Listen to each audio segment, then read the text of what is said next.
ಇಲ್ಲಿ ಸಂಗೀತ ಅವರ ತಂದೆಯವರು ತುಂಬ ಭಾವುಕರಾಗಿದ್ದಾರೆ ಅಂತಲೇ ಹೇಳ್ಬೋದು. ಸಂಗೀತ ಅವರು ಪಟ್ಟಂಥ ಕಷ್ಟಗಳು ಅವ್ರಿಗೆ ಗೊತ್ತಿಲ್ಲ. ಆ್ಯಕ್ಚುಲಿ ಇವರು ಸೇಲ್ಸ್ ಗರ್ಲ್ ಆಗಿ ಕೆಲಸ ಮಾಡಿದ್ರಂಥ ಸಂಗೀತ ಅವರು. ಆ ವಿಷಯ ಅವರ ತಂದೆಯವರಿಗೆ ಗೊತ್ತಿರಲಿಲ್ಲ.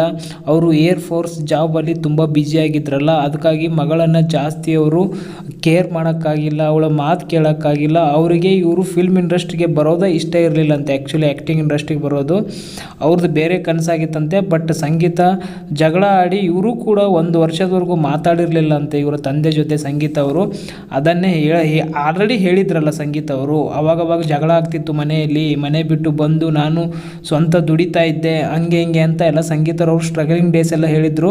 ಅದು ನಿಜನೇ. ಕೆಲವೊಂದು ಸರ್ತಿ ಇವ್ರದ್ದು ಸ್ವಲ್ಪ ಲಾಸ್ ಕೂಡ ಆಗಿತ್ತಂತೆ, ದುಡ್ಡು ಇರಲಿಲ್ಲ ಅಂತ ಕೆಲವೊಂದು ಸರ್ತಿ. ಅದನ್ನೆಲ್ಲ ಸಂಗೀತ ಅವರು ಅಚ್ಚುಕಟ್ಟಾಗಿ ಹೇಳಿದರು.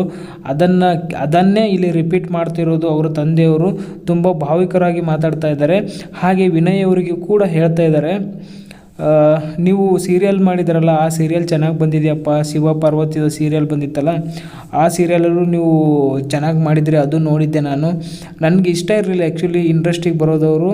ಅಂದರೂ ನನ್ನ ಮಗಳು ಛಲ ಬಿಡಲಿಲ್ಲ. ಅವಳಿಗೆ ಮೊದಲಿಂದನೂ ಹಠ, ಅವಳು ಯಾರ ಮಾತು ಕೇಳಲ್ಲ ಜಾಸ್ತಿ, ಹಂಗೆ ಹಂಗೆ ಅಂತ ಎಲ್ಲ ಹೇಳ್ತಾ ಇದ್ದಾರೆ. ಬಟ್ ಅವಳು ಇವಾಗ ಬೆಳೆದಿರೋದು ನೋಡಿ ನನಗೆ ತುಂಬ ಖುಷಿಯಾಗುತ್ತೆ. ನಾನು ಜಾಸ್ತಿ ನನ್ನ ಮಗಳಿಗೆ ಟೈಮ್ ಕೊಡೋಕ್ಕಾಗಲಿಲ್ಲ ಹಂಗೆ ಹಂಗೆ ಅಂತ ಹೇಳಿ ತುಂಬ ದುಃಖದಿಂದ ಎಲ್ಲರ ಜೊತೆ ಫೀಲಿಂಗ್ಸ್ನ ಶೇರ್ ಮಾಡ್ಕೋತಾ ಇದ್ದಾರೆ.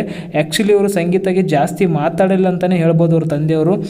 ತುಂಬ ಒಂಥರ ಒಳಗಡೆ ಮನಸ್ಸಲ್ಲಿ ತುಂಬ ಪ್ರೀತಿ ಇದೆ. ಇಲ್ಲಿ ಸ್ವಲ್ಪ ಸ್ಟಾರ್ಟಿಂಗಲ್ಲಿ ಸ್ವಲ್ಪ ಹಗ್ ಮಾಡಿ ಮಾತಾಡಿದ್ರು ಅಷ್ಟೇ.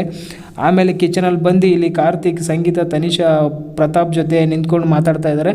ಹಾಗೆ ಪ್ರತಾಪು ಕೂಡ ಹೇಳ್ತಾ ಇದ್ದಾರೆ, ನೋಡ್ತಾ ಇದ್ದೀನಪ್ಪ ಬಿಗ್ ಬಾಸು, ಡೈಲಿ ನೋಡ್ತಾ ಇದ್ದೀನಿ, ಪ್ರತಾಪು, ಸಂಗೀತ ನೀವೆಲ್ಲ ಚೆನ್ನಾಗಿರ್ರಿ ಆಯಿತಾ, ಹೀಗೆ ಹೊರಗಡೆ ಬಂದರು, ಒಳ್ಳೆ ಸ್ನೇಹ ಇರಿ, ಅವಳಿಗೆ ಸ್ವಲ್ಪ ಕೋಪ ಜಾಸ್ತಿ, ಅಡ್ಜಸ್ಟ್ ಮಾಡ್ಕೊಳ್ರಿ ಅಂತ ಇಲ್ಲಿ ಅವರ ತಂದೆಯವರು ಹೇಳ್ತಾ ಇದ್ದಾರೆ.